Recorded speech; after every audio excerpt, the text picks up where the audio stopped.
আজকে আমরা আলোচনা করব পরিচ্ছেদ 41 নিয়ে প্রতিশব্দ নিয়ে। এখান থেকে অনেক প্রশ্ন আসে। প্রতিশব্দ মানে সমার্থক শব্দ, যেগুলো যেমন আমরা বিভিন্ন পরীক্ষায় এগুলো থেকে আসে।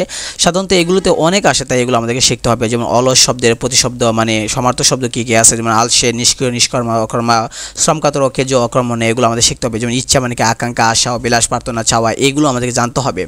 একইভাবে আমরা যদি খেয়াল করে দেখি, এখানে দেখেন অসংখ্য দেওয়া আছে কবুতরের সমার্থক শব্দ আছে কপুত, পায়রা, পারাবত, নুঠন অথবা কন্যা। এর মানে সমার্থক শব্দ দেওয়া আছে মেয়ে, দুইতা, আত্মজা, নন্দিতা, নন্দিনী বা তনয়া, পুত্রী বা ঝি। এগুলো আমাদেরকে শিখতে হবে, কারণ এখান থেকে অসংখ্য প্রশ্ন আসে আর এগুলো থেকে বেশি আসে। যেমন আপনি খেয়াল করেন যে নদী এর সমার্থক শব্দ দেওয়া আছে নদ, গাং, স্রোতস্বিনী, তটিনী, প্রবাহিনী, নির্ঝরিণী বা কল্লোলিনী।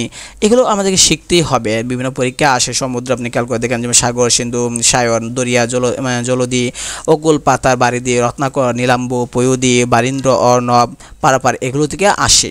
তো এই যে সমার্থক শব্দগুলো আছে বিভিন্ন পরীক্ষা কিন্তু সমার্থক শব্দ থেকে অসংখ্য আসে, তাই আমাদেরকে এগুলো থেকে শিখতে হবে। তো পরবর্তীতে আমরা বিপরীত শব্দ নিয়ে আমরা আলোচনা করব।